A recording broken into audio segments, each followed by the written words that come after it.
Now let's get into the video. This is going to be a review of the low leveling shocks.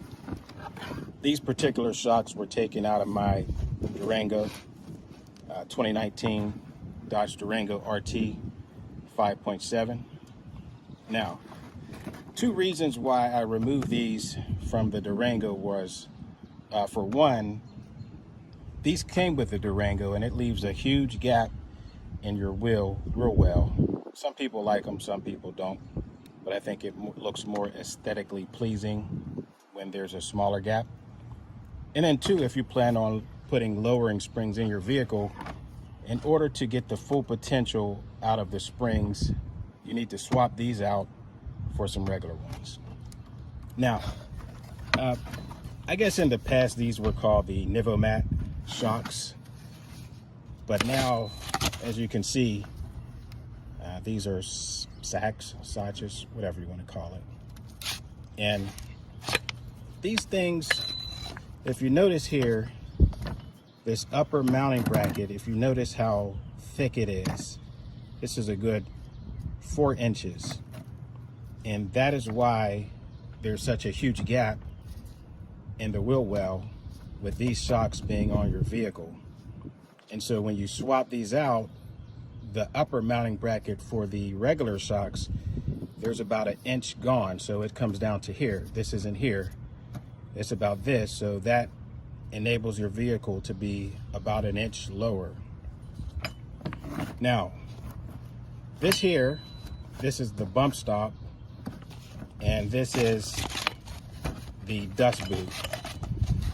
Now, if you go to swap out your shocks, you can usually reuse this bump stop here if your shocks doesn't come with them, and a lot of them don't.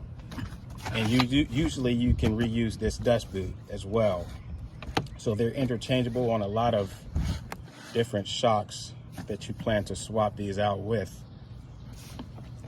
Now, if we look at a regular Mopar shock, you'll see what I was talking about. This is just an old, worn out, bad shock. This is a genuine Mopar shock. If you notice, up here, for one, the shaft is shorter than the one on the Nivomat.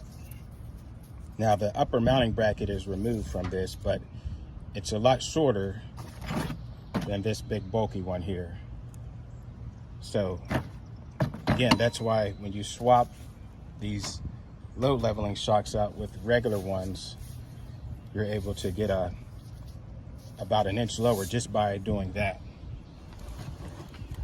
Now, a question that may come to mind is, how hard is it to remove these Nivomat shocks? Well, they're really not that hard. There's one screw that goes across here. It's down near your, what do you call it? Can't remember the name of it, but anyway, it's a big nut just like this. It goes across to the one piece there, and then up at the top you have these two nuts here. It goes right up in here, just like that. And so once you get up in the wheel well, remove these. Some people, they use ratcheting straps. 1 inch ratcheting straps are usually the red ones. If you put the hook in this hole here and then ratchet it down, it'll compress the shock. Now, these shocks here, these low leveling shocks, it has a lot of compressing power. So it's going to take a lot of force just to get these things to compress down.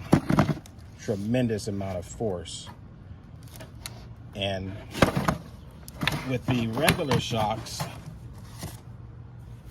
you can almost just move these with your hand. There's really not a lot of force at all. This is a bad shock anyways, but it's leaking. But these don't have much compressing power. Now, another reason why you definitely want to swap out these low leveling shocks if you plan to lower your vehicle is because if you don't swap these out with regular ones, your vehicle is not going to want to lower. The springs aren't going to work in conjunction with these low leveling shocks. When there's a load in the back of your car, when you have these low leveling shocks on, the low leveling shocks is going to want to level it out, even with your lowering springs on. So that's why you need to swap these bad boys out with the regular ones. But these aren't bad shocks. They're good. They're good shocks if if you're hauling, if you have loads in the back of your vehicle. They're particularly useful. But if you're looking for an aesthetically pleasing stance and look to your vehicle, you definitely want to swap them out. Yeah, guys, this was a review of the low leveling shocks. And if you have any questions, leave a comment down below. I'll get back to you.